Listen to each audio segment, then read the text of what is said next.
Good evening. I'm Kim Reynolds, Governor of the great state of Iowa. Like you, I just watched the President's address.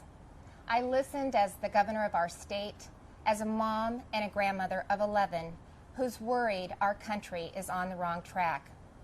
We're now 1 year into his presidency, and instead of moving America forward, it feels like President Biden and his party have sent us back in time to the late 70s and early 80s. When runaway inflation was hammering families, a violent crime wave was crashing our cities, and the Soviet Army was trying to redraw the world map. Even before taking the oath of office, the president told us that he wanted to, quote, make America respected around the world again, and to unite us here at home. He's failed on both fronts. The disastrous Afghanistan withdrawal did more than cost American lives. It betrayed our allies and emboldened our enemies. North Korea is testing missiles again at an alarming rate. The Speaker of the House recently warned our Olympic athletes not to speak out against China. And now Russia has launched an unprovoked, full-scale military invasion of Ukraine, an attack on democracy, freedom, and the rule of law. Now all Americans must stand united in solidarity with the brave people of Ukraine as they courageously defend their country against Putin's tyranny as they fight for their freedom.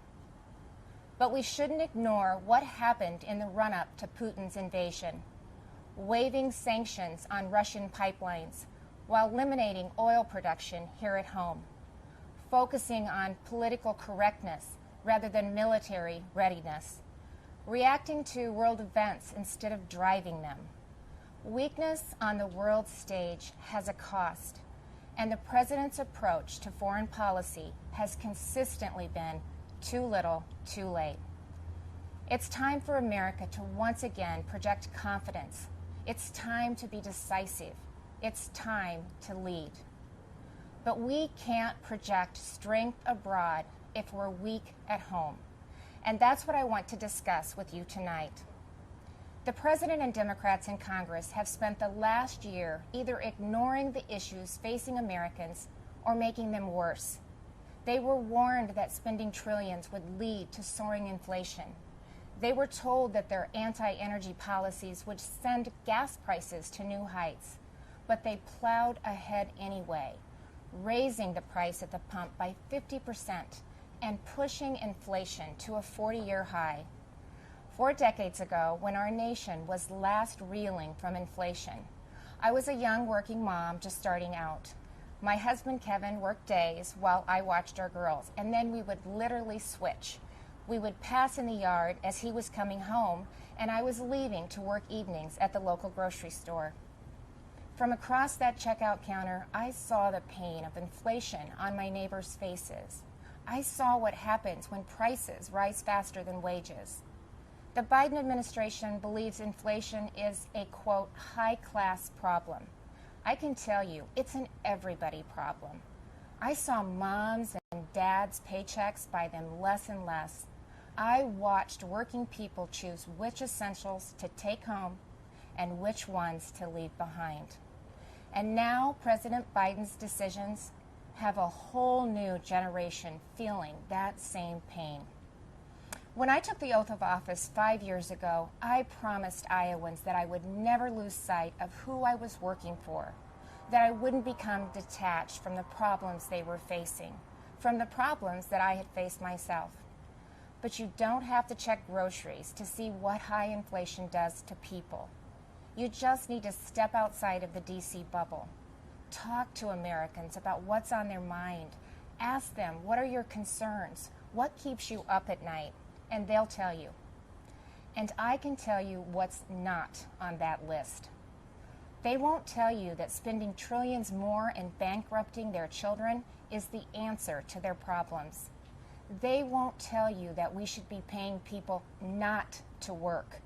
And they certainly won't tell you that we should give billions in tax giveaways to millionaires and billionaires in Democrat-controlled states like California, New York, and New Jersey. But that's what the Biden administration has been pushing for over the last year. And that's all part of Build Back Better. Thankfully, the president's agenda didn't pass because even members of his own party said enough is enough.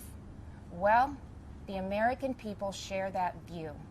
Enough is enough. And it's not just with D.C. spending. Americans are tired of a political class trying to remake this country into a place where an elite few tell everyone else what they can and cannot say, what they can and cannot believe. They're tired of people pretending the way to end racism is by categorizing everybody by their race. They're tired of politicians who tell parents they should sit down, be silent, and let government control their kids' education and future. Frankly, they are tired of the theater, where politicians do one thing when the cameras are rolling and another when they believe you can't see them. Where governors and mayors enforce mandates but don't follow them. Where elected leaders tell their citizens to stay home while they sneak off to Florida for sun and fun. Where they demand that your child wear a mask, but they go maskless. So you've heard the excuses. They were just holding their breath. But it's the American people who are waiting to exhale, waiting for the insanity to stop. We now live in a country where violent crime is out of control. Liberal prosecutors are letting criminals off easy, and many prominent Democrats still want to defund the police. You know, it seems like everything is backwards. The Biden administration requires vaccines for Americans who want to go to work or protect this country, but not for migrants who illegally cross the border. The Department of Justice treats parents like domestic terrorists, but looters and shoplifters roam free. The American people are left to feel like they're the enemy. This is not the same country it was a year ago. The president tried to paint a different picture tonight, but his actions over the last 12 months don't match the rhetoric. It's not what he promised when he took office. But it doesn't have to be that way. There is an alternative. Across the nation, Republican governors and legislators are showing Americans what conservative leadership looks like, what it means to respect the people we serve, to hear them out, to stand up for them and walk alongside them. We know that our problems require bold action, but we also know that bold action doesn't have to mean government action. It's Americans making their own decisions for their own families and future. Republican governors face the same COVID-19 virus head-on. But we honored your freedoms and saw right away that lockdowns and school closures, they came with their own significant cost, that mandates weren't the answer. And we actually listened to the science, especially with kids in masks and kids in schools. What happened and is still happening to our children over the last 2 years is unconscionable. Learning loss, isolation, anxiety, depression. In so many states, our kids have been left behind, and so many will never catch up. That's why Iowa was the first state in the nation to require that schools open their doors. I was attacked by the left, I was attacked by the media, but it wasn't a hard choice. It was the right choice. And keeping schools open is only the start of the pro-parent, pro-family revolution that Republicans are leading in Iowa and states across this country. Republicans believe that parents matter. It was true before the pandemic, and it has never been more important to say out loud. Parents matter. They have a right to know and to have a say in what their kids are being taught. Families also have every right to live in a safe and a secure community, and that begins with a safe and secure country. But the Biden administration has refused to secure our border. They've refused to provide the resources to stop human trafficking, to stop the staggering influx of deadly drugs coming into our neighborhoods.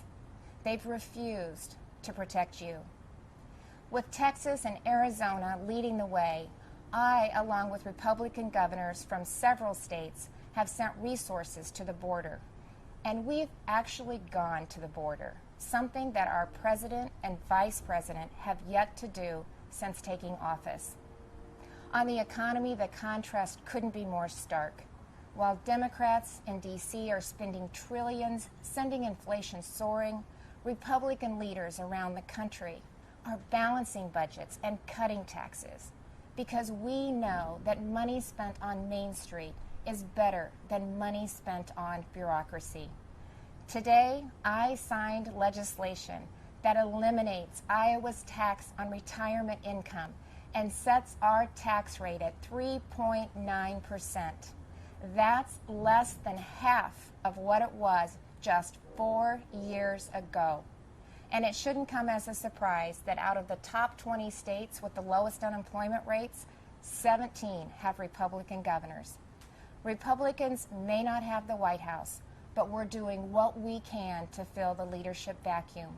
And on the issues that are affecting Americans, Republicans are leading. We're standing up for parents and kids. We're standing up for life. We're keeping our communities safe and thanking those in uniform. We're fighting to restore America's energy independence, and that includes biofuels. We're getting people back to work, not paying them to stay home. Most of all, we're respecting your freedom. Behind me stands Iowa's Capitol, where we display our state motto, our liberties we prize and our rights we will maintain. And those aren't just empty words.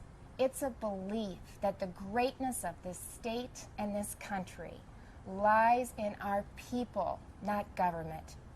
You shouldn't have to wake up every morning and worry about the next thing the government is going to do to you, your business, or your children. If we as elected leaders are doing our job, then the government is working well, but operating in the background. It's supporting the ingenuity and spirit of our people, not drowning them out. It's keeping them safe, not restricting their freedom. That's what I believe, that's what Republicans believe, and that's what Republicans are doing. I am so blessed to be the governor of Iowa, where people are humble, hardworking, and patriotic. We take care of each other. And yes, we are, as they say, Iowa nice. But you don't have to be from Iowa to see that those are the values of America at its best. All of America. Over the last few years, I've put my faith in Iowans, and they haven't let me down. I encourage this president to do the same, to put his faith in you, the American people, who have never wavered in your belief in this country, regardless of who leads it. Because you know, you've shown that the soul of America isn't about who lives in the White House. It's men and women like you in every corner of this nation who are willing to step up and take responsibility for your communities, for your neighbors, and ultimately for yourselves. By that most important measure at least, the state of our union is indeed strong. Thank you, God bless you, and God bless the United States of America.